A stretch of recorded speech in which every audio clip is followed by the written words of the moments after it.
Everyone, I'm Kuldeep Kaur. Welcome you to my academy. To learn physics with ease, subscribe and like my channel and don't forget to press the bell icon for more updates. In this video, we will learn about vector form of Coulomb's law. So let's start. So now the question is, why do we need the Coulomb's law in vector form? Vector form की क्या ज़रूरत है? Now Coulomb law से हमें मिलता है magnitude of electrostatic forces between two charges and magnitude की value होती है 1/4πε0 Q1 Q2 upon r square. Now we know that force is a vector quantity और अगर फोर्स वेक्टर है देन इसका मैग्नीट्यूड प्लस डायरेक्शन होगा. नाउ कूलम लॉ से हमारे पास मैग्नीट्यूड की वैल्यू तो आ जाती है लेकिन उसके डायरेक्शन के बारे में कोई भी इंफॉर्मेशन नहीं पता चलती, इसलिए हमें कूलम्स की वेक्टर फॉर्म की नीड है. नाउ पहले हम डायरेक्शन को फाइंड करने का कॉन्सेप्ट समझेंगे, देन इसकी डेरिवेशन करेंगे. Now let us suppose we have two charges Q1 and Q2 such that उनके बीच में डिस्टेंस इज r और इन दोनों चार्जेस को हमने रखा है वैक्यूम में. देन अगर Q1 के ऊपर भी पॉजिटिव चार्ज है एंड Q2 के ऊपर भी पॉजिटिव चार्ज है then these two charges will repel each other, means Q1 के ऊपर एक फोर्स लगेगी due to Q2. Similarly Q2 के ऊपर एक फोर्स लगेगी ड्यू टू Q1. सो पहले हम जो Q1 के ऊपर फोर्स लग रही है उसकी डायरेक्शन देखेंगे. नाउ Q2 इसको रिपेल करेगा इस डायरेक्शन में, मीन्स Q1 के ऊपर जो फोर्स लग रही है वो इस डायरेक्शन में होगी और इस फोर्स को हम नाम देंगे F. किसके ऊपर लग रही है? Q1. किसके कारण लग रही है? Q2. So force on Q1 due to Q2 is F12. Similarly Q2 के ऊपर एक फोर्स लगेगी ड्यू टू Q1 जो उसको रिपेल करेगी इस डायरेक्शन में. So this is the force on Q2. किसके कारण लग रही है? Q1. सो Q2 के ऊपर जो फोर्स लग रही है Q1 के कारण that is F21. Now F12 की वैल्यू होगी 1/4πε0 Q1 Q2 upon r square. Similarly F21 की वैल्यू होगी 1/4πε0 Q1 Q2 upon r square. इन दोनों इक्वेशन से हमें ये पता चल रहा है कि दोनों फोर्सेस F12 और F21 इन दोनों का मैग्नीट्यूड सेम है. अब हम डायरेक्शन देखेंगे. डायरेक्शन फाइंड करने के लिए हम एक पोजीशन वेक्टर ड्रॉ करेंगे फ्रॉम Q2 टू Q1. एक पोजीशन वेक्टर जो कि Q2 से स्टार्ट होगा और Q1 की तरफ जाएगा like this.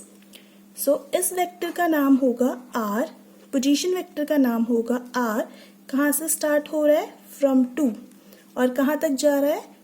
1. So this position vector from Q2 to Q1. इसकी डायरेक्शन किसके सिमिलर आ रही है? F12 के. सिमिलरली हम एक पोजीशन वेक्टर ड्रॉ करेंगे फ्रॉम Q1 टू Q2 जो Q1 से स्टार्ट होकर Q2 की तरफ जाएगा इस तरह से. R इसका नाम क्या होगा? स्टार्ट कहाँ से हुआ? फ्रॉम Q1 और किसकी तरफ जा रहा है? Q2 की तरफ. This is a vector, position vector.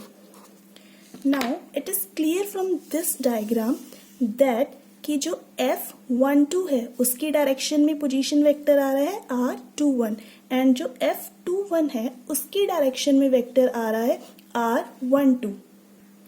And we know that कोई भी वेक्टर सपोज R12 वेक्टर है, ये वेक्टर इक्वल होता है अपना मैग्नीट्यूड इनटू R12 कैप और ये होता है unit vector. And unit vector से हमें पता चलती है डायरेक्शन. सो F12 की डायरेक्शन में आ रहा है हमारे पास R21. सो इधर क्या आएगा? R21 cap. सिमिलरली इसकी डायरेक्शन ये हो जाएगी और R12 कैप की डायरेक्शन ये हो जाएगी. सो F12 की डायरेक्शन क्या लिख सकते हैं हम, R21 कैप। सिमिलरली F21 की डायरेक्शन क्या लिख सकते हैं, R12 कैप।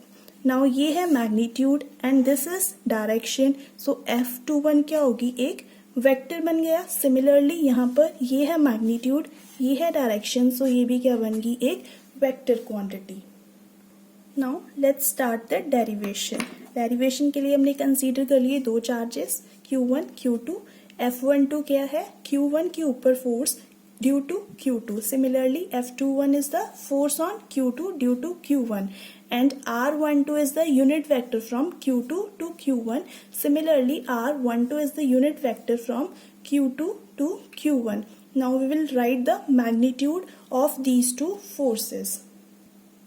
So F12 की वैल्यू क्या आएगी, 1/4 pi epsilon naught Q1 Q2 upon R21 square R21 cap. And similarly F21 की वैल्यू इतनी हो जाएगी। Now इस डायरेक्शन में हमारे पास आ रहा है R21 कैप और इस डायरेक्शन में आ रहा है R12 कैप और इनका मैग्नीट्यूड इक्वल है, लेकिन ये दोनों अपोजिट है। सो हम लिख सकते हैं R21 cap is equals to R12, लेकिन क्योंकि ये अपोजिट है तो यहाँ आ जाएगा minus sign and let this be the third equation.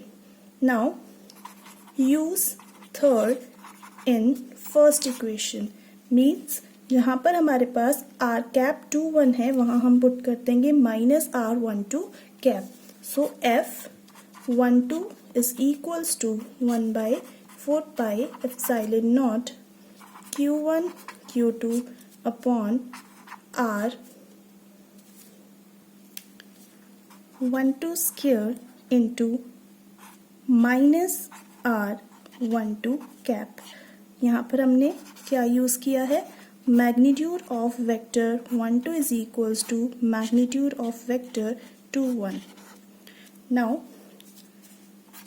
F12 is equals to negative sign बाहर ले आएंगे, minus 1/4 pi epsilon naught Q1 Q2 upon R12 square R12 cap.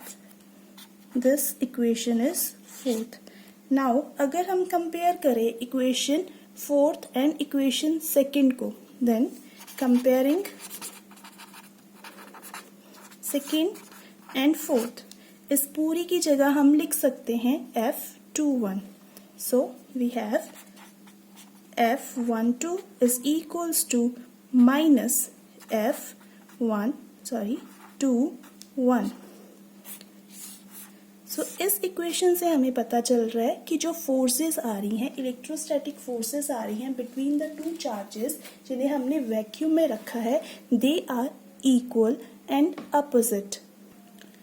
ये दोनों फोर्सेस इक्वल एंड अपोजिट है और ऐसी फोर्सेस हम और कहाँ स्टडी करते हैं, Newton's third law. Newton's third law क्या है, to every action there is equal and opposite reaction, और action and reaction they are type of forces जो कि इक्वल एंड अपोजिट होती है।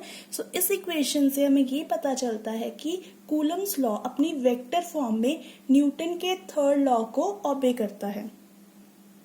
So this is all about vector form of Coulomb's law. Now यहाँ से questions कैसे आ सकते हैं हमारे पास, फर्स्ट क्वेश्चन आ सकता है what is vector form of Coulomb's law. Second question बन सकता है यहाँ से proof that Coulomb law in its vector form follows Newton's third law of motion.